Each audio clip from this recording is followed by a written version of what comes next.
My name is Douglas Okonu. I'm a cybersecurity specialist on Tribus TSG and also an innovator. I'm a millennial on the move.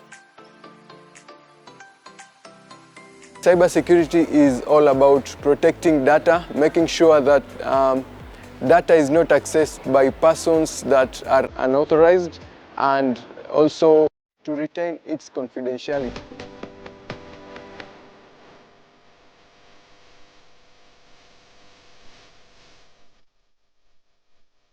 Well, in school, I was kind of an introvert. I was just calm. I was not a bookworm per se, but I kept reading what I liked, mostly on physics, and I used to ask a lot of questions to my teachers, very many questions. And sometimes I could even complete a lesson asking questions. In high school, I actually used to study GCSE instead of KCSE until one day my prefect complained about me and told me why am I studying GCSE books instead of KCSE, and I told him because I want to know some things that I cannot find on the KCSE books.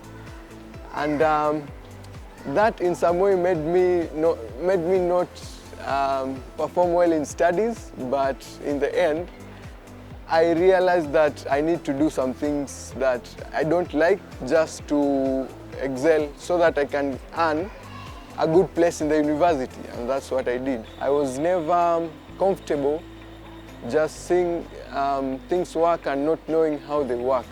So I kept doing research, and from that research, I also tried to make other things work in a magical manner. And from there, I think the items that I can remember I created once is in high school, I went up to national levels after on a project that I did in which I created a remote control lawnmower. And then back at home, I also converted a door lock that was manual and made it work with a DVD remote. So the DVD, when you press open, it opens. When you press close, it closes. So I looked at the door and I thought, why can't I do the same with the door? So I started removing the components of the DVD and trying to merge it with the door lock until I succeeded, but I used very crude means and bad tools and everything. It came out not very clean, but it worked. Immediately after high school, that's when I converted that manual door lock to a remote control door lock at my home. And my sister really complained, but I don't know, I think I made it better.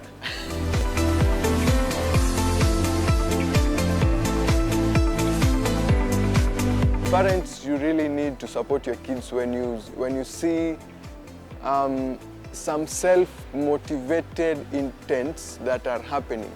Like when you see a kid is doing things on his own and you wonder, and there's some element of self-motivation, push him towards that direction because that's the direction that guarantees success. That's where there is high chance of that kid succeeding. If it's music, push him towards that direction. If it's any other thing, if it's innovation, if it's computer, whatever, where there is self-motivation, that's where there is a high chance of success.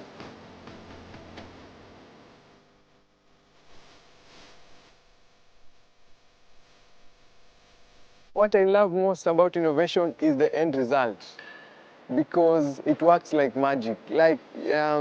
Especially for me, what I like is making things work remotely. Things that work remotely feels like magic. It feels like this can't be real.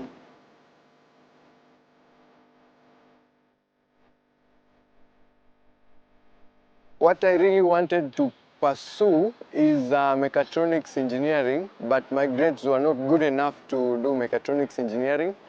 Then I opted for software engineering, where the next thing that I loved most is software. So I wanted to know how software works, how computer works. And in the end, I learned the fundamental elements that would help me know how to do things in the technical field, but on the hands-on skills, I really had to do research and know how to do them just by myself, using the internet and book.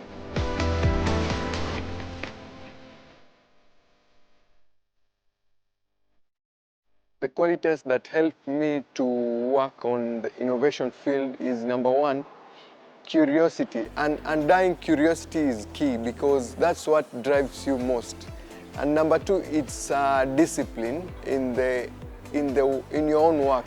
So if you plan to do a certain item, just keep doing it. It fails 100 times, keep working on it until you exhaust all options that you have while working on it. You just don't give up quickly.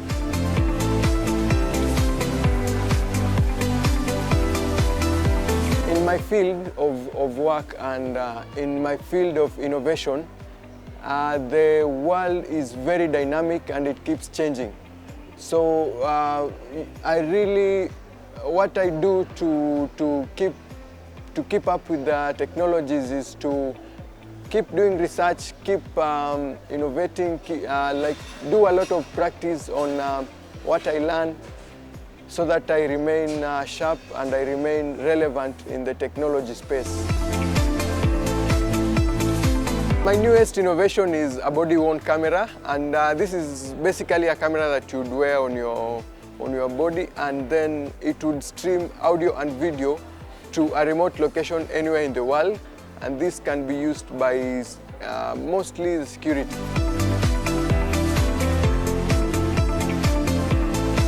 I will share more after the break.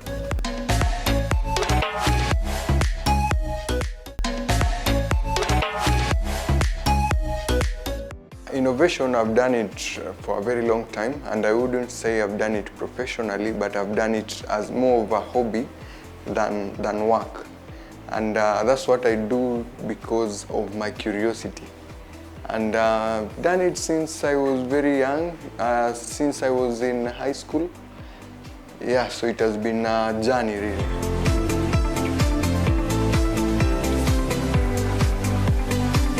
My latest innovation is on the body camera, and the inspiration behind it was mostly the incidents that we had seen on the news about brutality incidents on the police and items like that.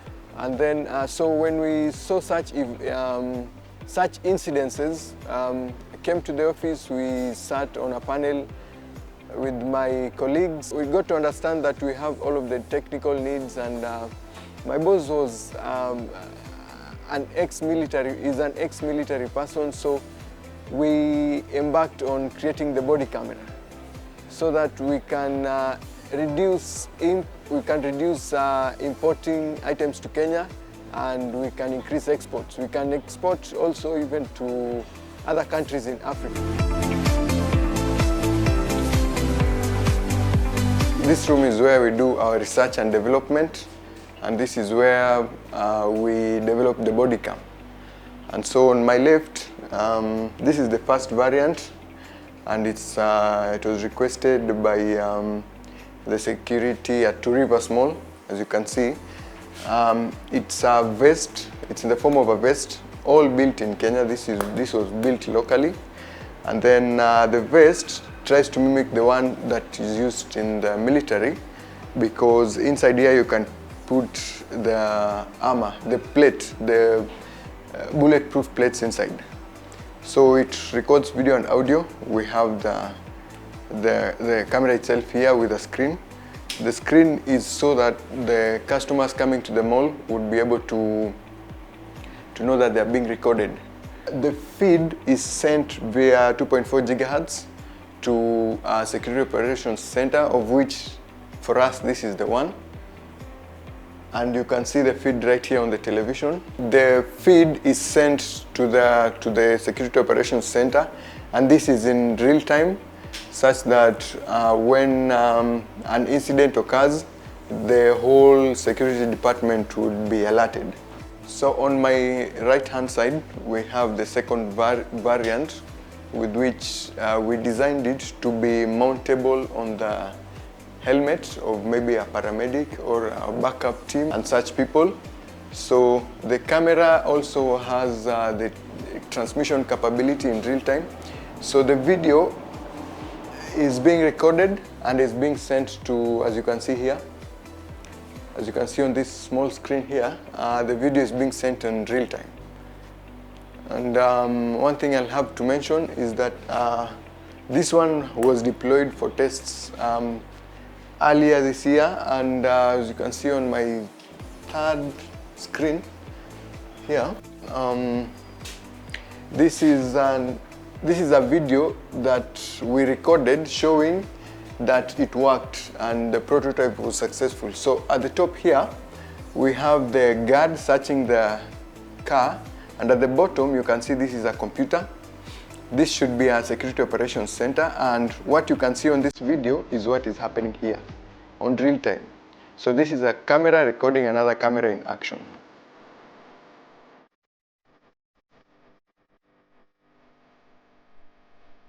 This is incident management system that we are continuously building, and its purpose is to handle that video feed that is being sent to it and keep it safe and secure, and have the functionalities of rewinding and forwarding and everything.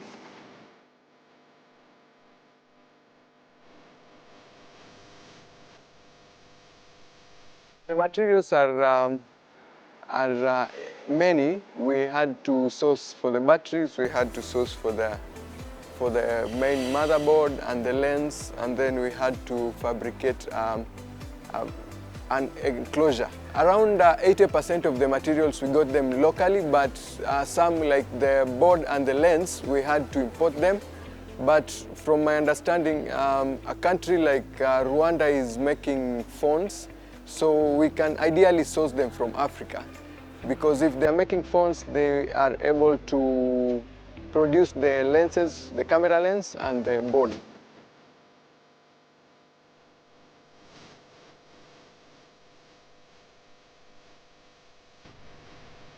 So the vision behind this project is number one, to secure both the security personnel and also the people who are being protected by security, in the sense that the security person would be protected from harassment if the persons or the citizens see that they are being recorded. And then number two, the people who are being protected will also feel secured when they see that the incidences happening around them are being recorded.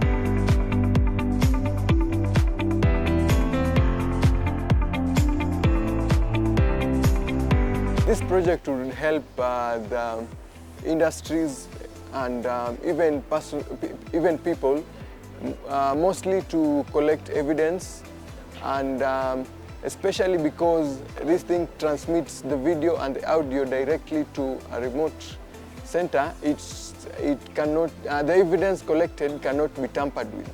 So its main purpose is to collect evidence on security incidents or other items that would help solve a problem. Probably things maybe even like theft, harassment, and so many other things. It has so many applications. I think even at some point you can use it for recreational purposes, maybe things like skydiving. We've labeled it with the flag of Kenya just to pride ourselves as Kenyans, people to know that this is an innovation by a Kenyan, and to showcase that Kenyans are really talented in the tech space also.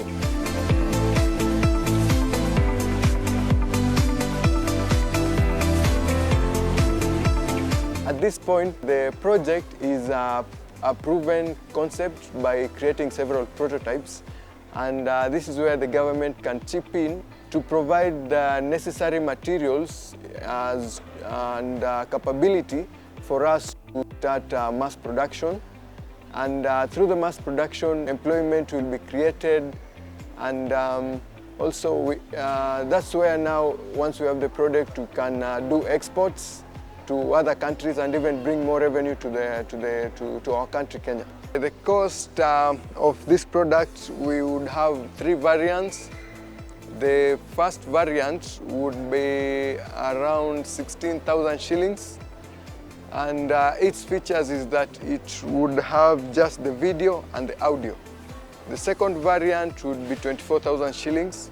It would have video, audio, and GPS. So you'd know what this person is seeing, what this person is hearing, and his location. The third variant would be 32,000 shillings.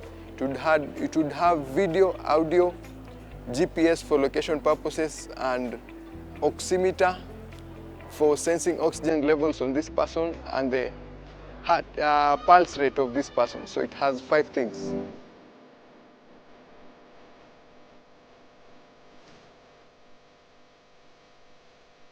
The biggest lesson I've learned as an innovator is one thing: working hard and not giving up. Just keep doing it. This project has failed several times before it has worked, and we have really worked hard to see it succeed. Sufficiently advanced technology is indistinguishable from magic.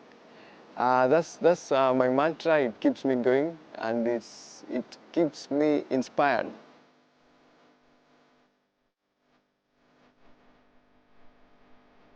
I work with young people.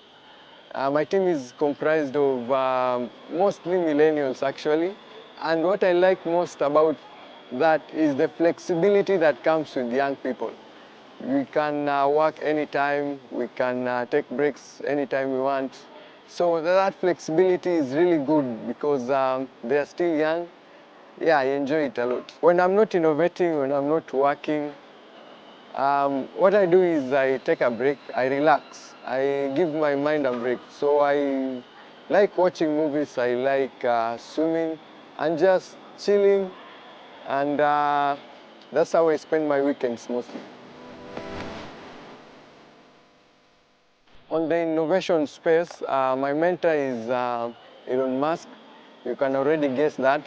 He's very famous for his achievements because of what he has done. He has done mostly things that the world perceived impossible, but then he kept on believing in himself, and he has made successful what everybody else thinks was unsuccessful. An example is on the electric cars on Tesla.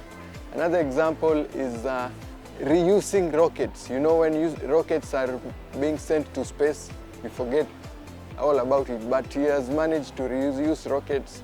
On the solar industry, where he wants to fill all homes with solar roofs.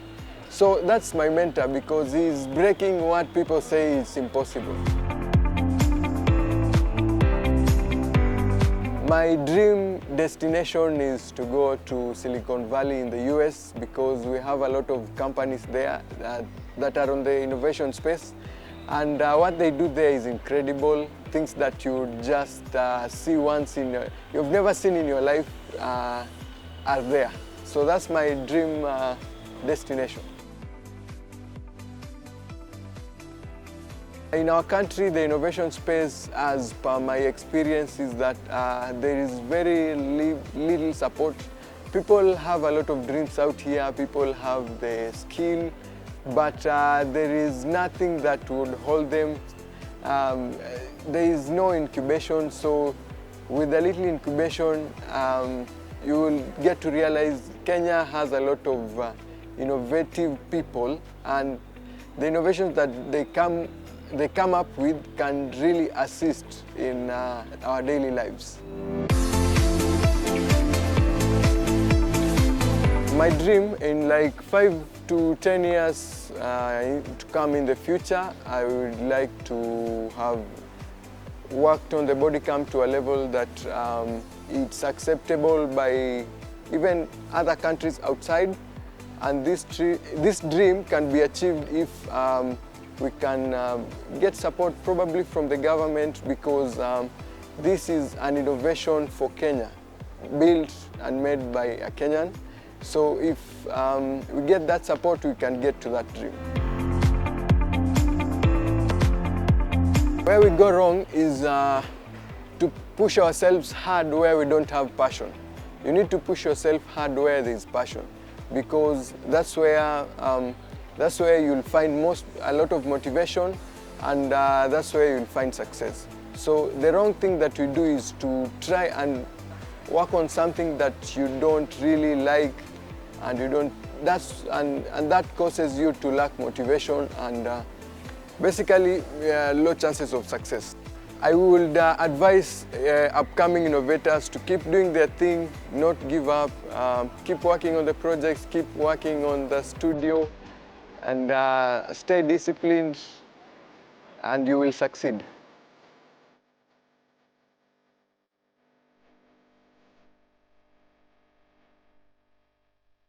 On Twitter, you can find me through @dag with 5 underscores on the end.